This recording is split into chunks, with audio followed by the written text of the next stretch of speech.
Hello, ladies and gentlemen. I hope you're well. I know it's been a while. It's been a while. So I got a text from just an anonymous person from Facebook who inquired to know about my life, and she requested me to document it on my YouTube channel, and that's actually what I'm doing right now. So I'm just gonna be giving a snippet of my life, how I started to this juncture, to how I've been able to adapt myself, to build my brand to this point. So I was born in Nairobi, Ruma, Ruma Hospital. I was bred in Umoja Estate, where I grew up. That's where I did my primary school, Fadili Junior Academy. That's the start of my life. That's where I started. That's where I started everything. I'd really say that was the point whereby my life was so sophisticated. My life was so in a mess. You know how a ghetto looks like. So I come from a ghetto, Umoja Estate. That's where the life of the gangster started. I actually started out as a gangster. But sisi hatuko wale watu wa kudini wa kupigana nyonglo. No. I didn't start out from that point. And basically it was because of peer pressure. You know, in such an environment, vile kuna kale kulikuwa na that concept of ordinary, wale masanse. So we tried to please people. We tried to like kujulikana. Unaona? I grew up in such an environment where I was so hostile because of the environment itself, and I was so bitter about everything. So si ndo tulikuwa wale wasakofia na tukikukuta bana wewe utati. Like we literally tunaweza kupiga vibaya. So that's where I started. That was where I started. And after doing my KCPE, I went to Siaya County, Ramba Boys High School. That's where I was called. So that's the beginning of my life. That's the beginning of the misfortunes that I had. So I remember ni kama tu ni jana, like life in high school was literally hostile. Life ilikuwa like prison. I used to see it as prison. And whenever we could be opening, oh my god, ilikuwa inauma sana. So unajua the hostile nature that I had, I was so naughty, and maisha yangu ilikuwa tu mbaya. Like I was a bad boy. I was literally a bad boy. Wale wasoenta, unaona. So that was my life.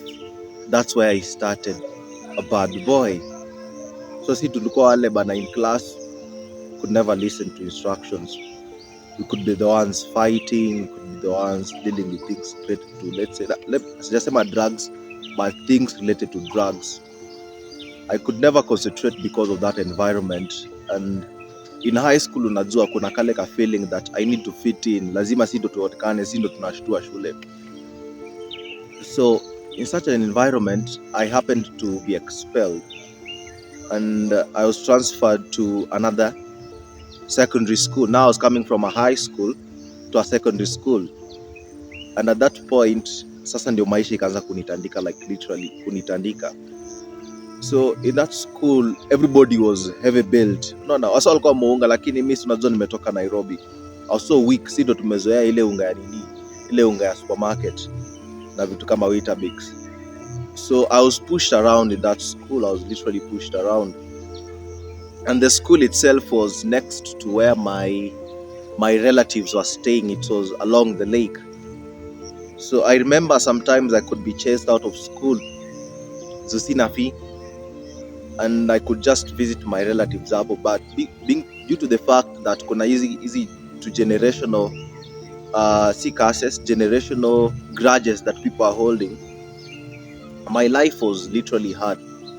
Like the people who are expected to support me, people who could have built me, like were the people who ridiculed me because of the person who I was. So nakumbuka, like I was so naughty. Sasa nilibeba that naughtiness from this high school to this other school. So the same school bado nilikuwa msumbufu, and no amount of beating could change me.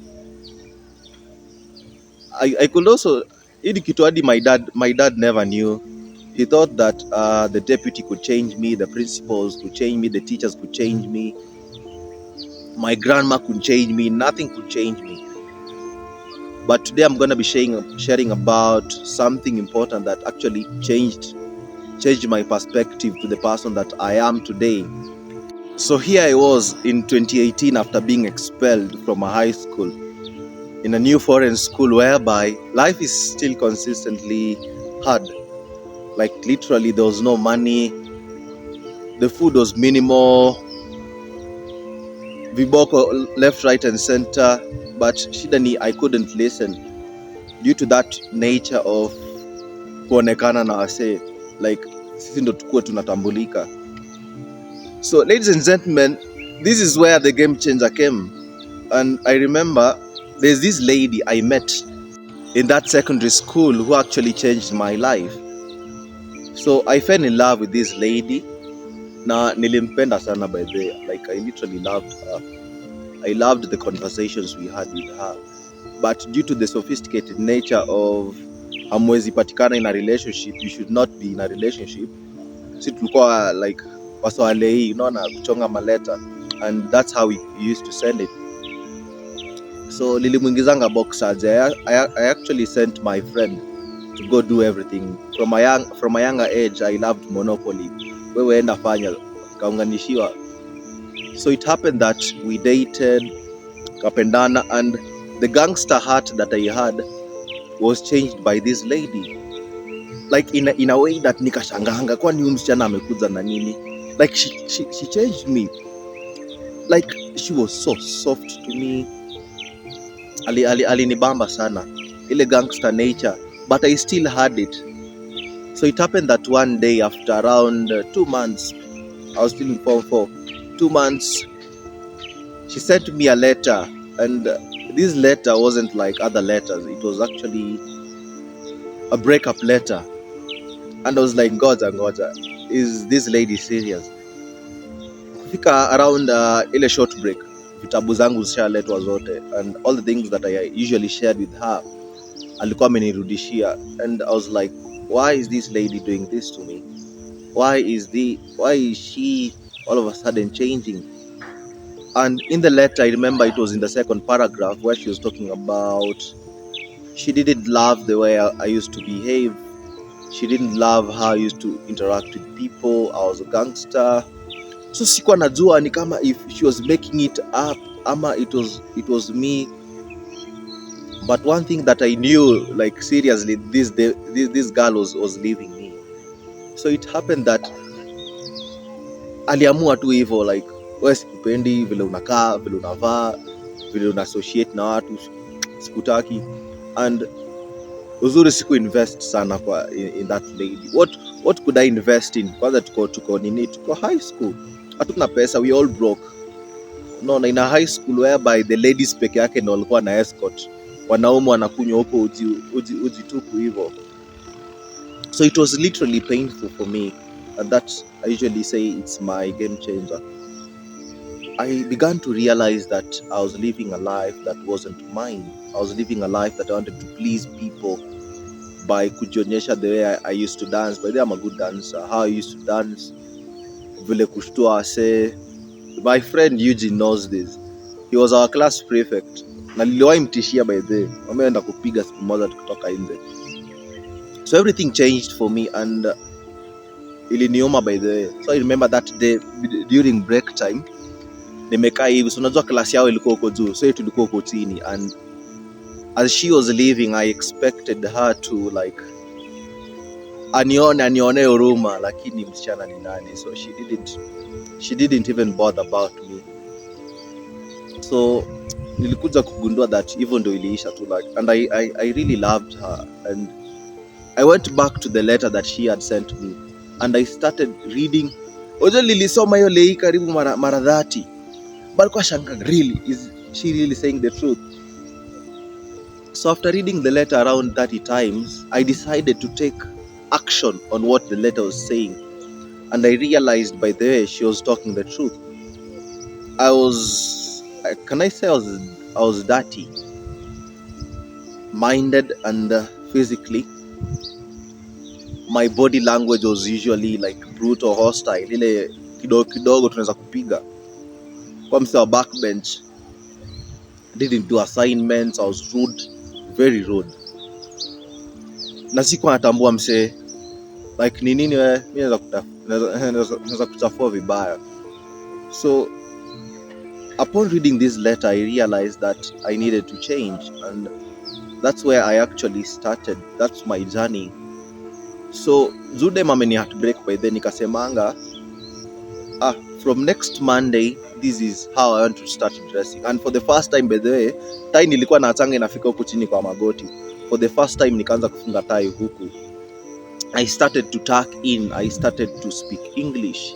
Hata kama the people around me used to laugh. You know, those are the areas, or those are the days that people could like support you towards your change. Like people are literally laughing at you. So high school ni pale place ulikuwa unachekelewa ukifukuzwa fee, like literally unafukuzwa fee. So in that school, that lady had changed me. Si viboko, not my grandma, not my dad, not the deputy, but that small heartbreak that I took as constructive criticism. And I changed my location from where I used to sit, tuko nyuma hadi huko mbele. Like I wanted to be a new person, because it wasn't about what I needed to do or kitu nilikuwa nafaa nifanye, but it was all about who I was to become. So I was to become a better person. So this lady bado wako ananiongelesha. Remember we are the same school na ni boarding, by then it's mixed. So she wasn't talking to me. So I decided manze hivi maisha yangu lakini nimechange hivyo. And from the first time I separated myself from hizo gangs. Unajua ile gang ya kukaa pale kando ya choo. Ile kujeni tu vile mko hapo kuja si ndio tulikuwa hiyo team sasa. So I decided to leave that gang na nikaanza kukaa class nasoma. For the first time nikaanza kupanga loka. Unaona, and I started doing my assignments napeleka staff room. Na vile nilikuwa kamba ile and I was told mimi nilikuwa mse wa kurap blackboard. I wanted to do things the right way. I wanted to become someone. So it happened that after 2 months, actually change is something that happens. I changed all of a sudden and I didn't see it. That's the irony about life. When you change, you can't see that you've changed. So people could see that I changed, but I couldn't see. And that's why unapatanga wase huwa wanang'ang'ana na life, like they don't know that they have changed, but wanasema bado nang'ang'ana na maisha. You have changed. So it happened that one day mimi nimetoka breakfast na niko njaa uski. Bado sijashiba, nimetoka breakfast and nilikuwa napeleka my book to the library, to the staff room, and I met our class prefect hapo. Alikuwa shabondwa and kaulizia kumbe ati she had fought with a fellow of ours. Alikuwa amepigana, so she was like ametandiko vibaya. So nikaambiwa na this teacher of mine, Victor, remove that tie. And I was like, mwalimu, this is my tie. Unajua that time I had confidence because I had changed. Pale nilikuwa naingianga tu staff room, ni kuingia ka unatandiko unasonga ukienda kwa mwingine, unatandiko kisongo, lakini ukitoka hapo usikii. Tumefinya huko wallet, tumeweka mapepa. Na kuna time bedhe liliekanga kijiko huko kwa mfuko, ndio unajua mwalimu akigonga msisikie, but ukapatanga. So this time mwalimu sasa alisema pana, if you want to remove that tie, I'm gonna remove it for you. Akakuja akatoa, akaniambia take the other tie, and I was like, oh my god, do you know the tie this man is telling me to have? It was a maroon tie, and during my days a maroon tie used to simplify power and leadership. And to me, being given such an opportunity to lead other people, it was a game changer, another game changer for me, because I realized that I had changed for a better purpose. So I usually congratulate this lady, hata nikutananga nayo on Facebook, that it was actually you that made me the person that I am today. So I took the maroon tie, and I've skipped a lot juu niliteseka by the way, like being a gangster, being msemo ya tambui. People hated me, people didn't trust me, people pushed me around. In life, problems comes from people. That's life. People push you. People are the people who make your life hard. So nilikuwa tu like mara sijui msee amesema nimefanya nini, my relatives, and then kuna this aspect that relatives usually carry about kukuwa na hizi grudges are generational. So I fell a victim of that. So my relatives hated me. But that one moment whereby I wore that tie and it simplified leadership and governance, that was the game changer for me. Na nakumbuka, si nimewaambia, my relatives used to stay around the school. So vile my relatives used to stay around the school, most of them studied with me in the same school. So it happened that all of a sudden I had power, like power, literally power, because from the way I branded myself, from the way I was feared. By there I was feared. Like people do. If people are not running, na nitoke tu inji, people start running. So that fear crept into the people, and wale watoi wa my relatives walakuja, I had a chance to revenge, but I wasn't that kind of person. But I had to show them that I had the power. So I remember one day kwa line, before I became a prefect, there's this small relative of mine, niliendanga kumsalimia, nilikuwa admitted into the school, niliendanga kumsalimia, and she snobbed me, and I was like, it was painful, like, mimi nimekuja kukureceive and you're snobbing me. She never talked to me. But that day as a prefect, I remember sasa mimi ndo nimesimama kwa laini, and I just looked at her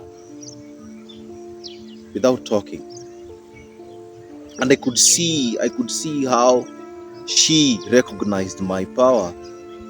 So it happened that the lady I was also dating akakuwa pia PE. So I remember there was this day to our staff room, we were having this prefects meeting, and that's where she also saw the person that she had turned to.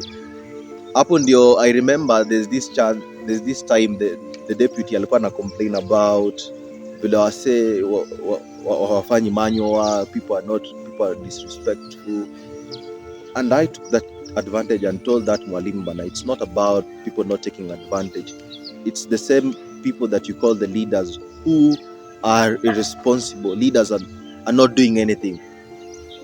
And it happened that I got a favor with our deputy. So long story short, I did my KCSE in 2019 and I failed. Like I got a C minor, and my dad insisted about repeating.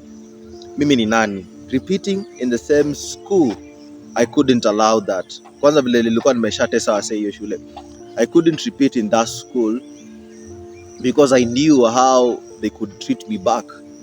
So I decided to go to another school, Bonde Secondary School. It's at the boundary of Kisumu and Siaya County, where sasa hapo ndio sasa maisha pia ikaanza kunitandika vizuri sasa. So remember, I had repeated knowing due to the fact that nitakaa tu 1 year in school.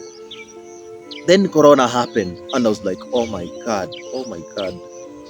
Corona came and life sasa ikaanza kuwa ngumu, like I didn't have any money. So kazi ilikuwa tu ni kulima, kukata manini, kukata kuni, kufieka, and literally my life was hard. You can't compare my life to someone who was having chicken in the morning, ama who was partying on the Saturday, anapelekwa out wapi. Unaona, I usually don't compare my life to those people. So in high school, this new secondary school, so ukifuatilia the amount of schools nimeenda ni mingi. So in this this secondary school, bado it was mixed, and due to the fact that I was actually coerced to go back to school, I was bitter, I was painful about that, and iliniuma sana, like iliniuma. So unajua, imagine going back from a prefect to a subordinate. Ikabidi tu to happen in life, si tufanye KCSE tutoke, and I wanted to go to university. Wacha niingie university nianze kusikia stories zingine ati si mama ya degree. Wacha tutafika hapo.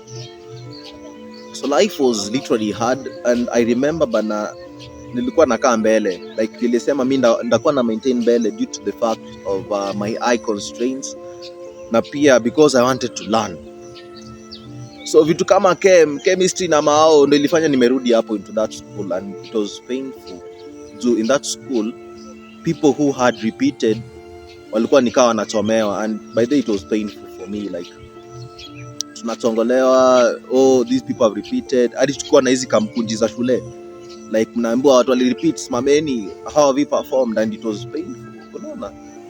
And at that time bana vitu ingi class yenu, our class was next to the gents, na unajua in the evening mse wasa wanaenda home, mimi nimekaa hivi kwa window naona wasa wanaenda home. Hebu imagine that, it was so painful. Wasa wanaenda home, mimi ndio inabaki, nilikuwa natunga nini, just a shirt. I had a shirt, sikuwa na sweater. I had a shirt, and then jioni kulikuwa na hiyo harufu ya choo inaingia daro, and kalki the people who could have helped me at that time with the maths were no longer there. So tulibaki nao walikuwa wase tumerepeat now, and I loved the struggles that these guys walijikaza nayo, because we all had one ambition of going to the university, and I can tell you by the almost kila mse alienda university because of how we positioned ourselves. Mse hatukuwa na chakula. There's a friend of mine called Jeff, tulikuwa lala naye kwa crib moja. So nakumbuka ile usikia hatukuwa na food, so tuko na haka kanini, tulikuwa na unga na hatuna kitu ya kupeleka na unga, so kulikuwa na kitunguu na mafuta. Sisi tulikaranga hizo vitunguu, tukachukua na ugali, tukafinya finya hivi, tumeweka tu chumvi hapo juu, tukafinya finya hivi na kula. So we were really hungry for both academics and for the aspect of change. So what I realized about that, I can say it was impactful. I was being sharpened by iron.